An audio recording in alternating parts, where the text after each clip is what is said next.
Assalamualaikum warahmatullahi wabarakatuh. Shalom, Om Swastiastu, Namo Buddhaya, Salam Kebajikan, dan Salam Sejahtera bagi kita semua. Perkenalkan, kami dari tim Trio Unyu yang beranggotakan Angga Sandra, Adelia Kurnia, dan Captain Naomi. Kami akan menyampaikan analisis audit investigatif kasus dugaan fraud dalam pembangunan Gedung Pusdiklat Bidang Pemerintahan pada KPMK Audit Investigatif 2025.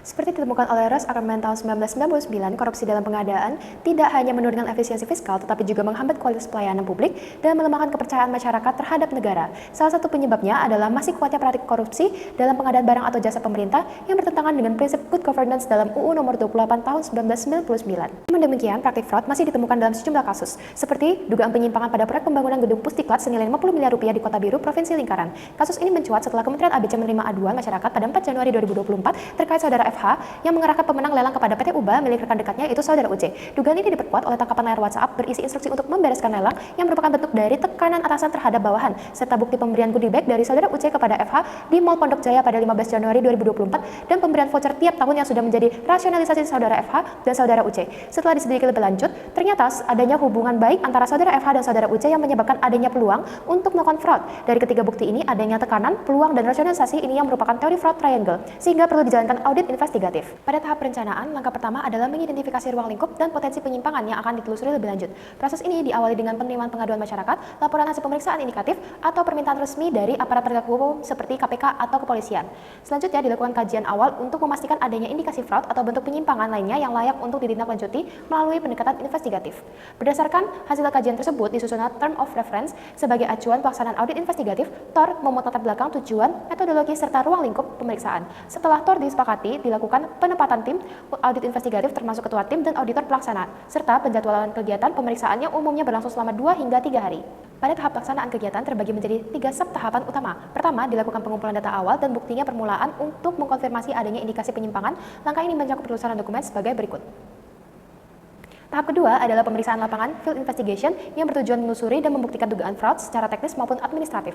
Metode yang digunakan adalah wawancara dengan pejabat pelaksanaan proyek, vendor, dan saksi, verifikasi fisik atas proyek dengan mencocokkan realisasi di lapangan dengan dokumen perencanaan, serta analisis transaksi keuangan melalui teknik tracing dan vouching. Ketiga adalah analisis dan evaluasi temuan, di mana auditor investigatif bersama analisis forensik melakukan penilaian terhadap jenis, bentuk, dan dampak kerugian negara, serta mengidentifikasi pihak yang bertanggung jawab.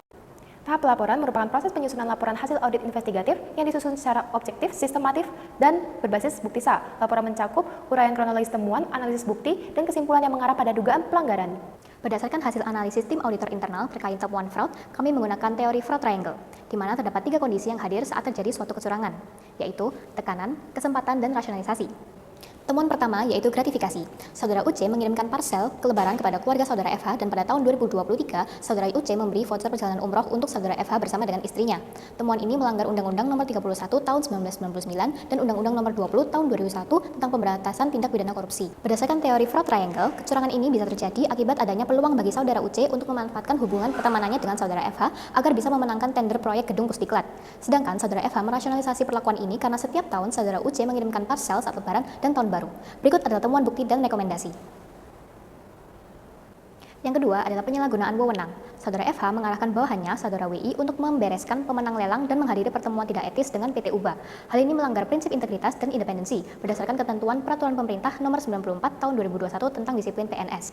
Bukti berupa tangkapan layar WhatsApp menunjukkan intervensi langsung FH yang mencerminkan konflik kepentingan dan perilaku oportunistik sesuai dengan teori agensi. Dalam fraud triangle, khususnya pada tekanan, terdapat tekanan finansial pada FH demi keuntungan pribadi atau imbalan dari saudara UC dan tekanan psikologis pada saudara WI yang menjelaskan dorongan untuk patuh terhadap perintah yang sulit ditolak karena hubungan personal dan langsung, serta ia tidak memiliki kekuasaan institusional untuk menolak. Berikut adalah rekomendasinya. Yang ketiga adalah manipulasi pembangunan gedung. Pada 31 Desember 2023, pembangunan gedung dinyatakan telah rampung 100% dengan realisasi 50 miliar berdasarkan berita acara serah terima antara PT UBA dan Kementerian FEC. Namun laporan ini dilakukan karena tidak ada bukti lain, seperti foto gedung atau laporan uji coba penggunaan gedung. Temuan ini melanggar prinsip transparansi dalam Peraturan Presiden Nomor 16 Tahun 2018. Menurut teori agensi, saudara FH sebagai agen tidak bertindak sesuai mandat prinsipal, melainkan memanfaatkan jabatan untuk keuntungan pribadi. Karena adanya ketimpangan informasi, agen memiliki posisi yang lebih unggul dalam menguasai kondisi lapangan sehingga berpotensi menyalahgunakan kekuasaannya. Berikut adalah rekomendasinya. Yang keempat adalah kerugian keuangan negara. Ditemukan indikasi kuat bahwa proses lelang tidak dilaksanakan secara kompetitif, sehingga berpotensi terjadi kerugian keuangan negara, baik akibat ketidakwajaran harga maupun potensi markup atas nilai kontrak.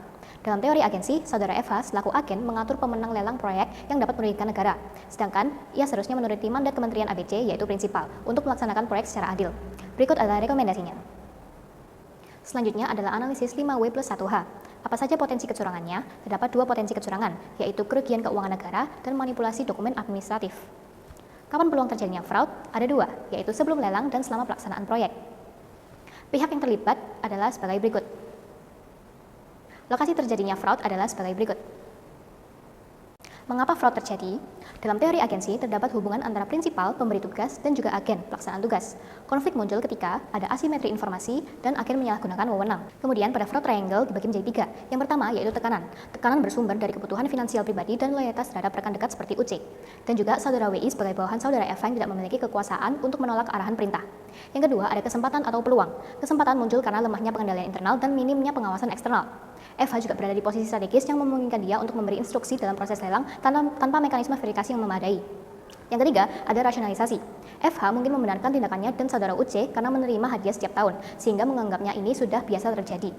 Ada kemungkinan ia meyakini bahwa tidak ada yang dirugikan langsung karena proyek tetap berjalan meski prosesnya menyimpang.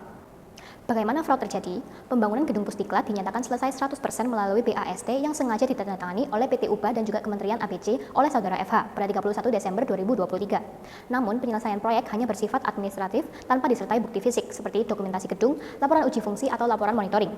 Hal ini memungkinkan pencairan dana 50 miliar meskipun gedung diduga belum tentu selesai dibangun atau belum dibangun. Tim audit kami menyusun 4 hipotesis sebagai berikut. Pertama, gratifikasi. Kedua, penyalahgunaan wewenang. Ketiga, manipulasi pembangunan. Dan terakhir, kerugian negara. Atas temuan fraud sebelumnya, kami merekomendasikan beberapa hal sebagai berikut. Pertama, penguatan sistem perencanaan dan penganggaran yang terintegrasi atau e-planning dan e-budgeting. Dalam kasus ini, ditemukan adanya celah manipulasi perencanaan dan penganggaran akibat tidak adanya sistem e-planning dan e-budgeting yang terintegrasi. Minimnya jejak digital membuat dokumen perencanaan dan revisi anggaran sulit untuk diverifikasi. Akibatnya, peluang untuk merekayasa kebutuhan proyek semakin tinggi. Oleh karena itu, diperlukan sistem sebagai berikut ini.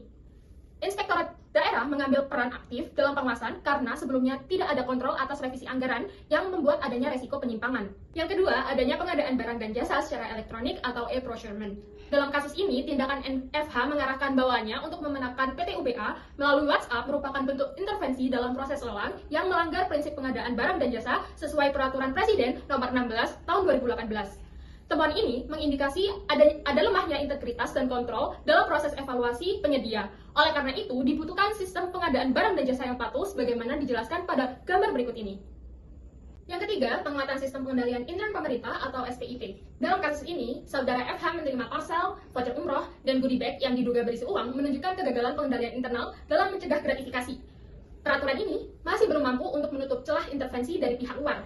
Ketidakefektifan ini tampak dari lemahnya indikasi titik rawan gratifikasi, ketidaktegasan SOP pelaporan, dan peran APIP yang kurang diberdayakan.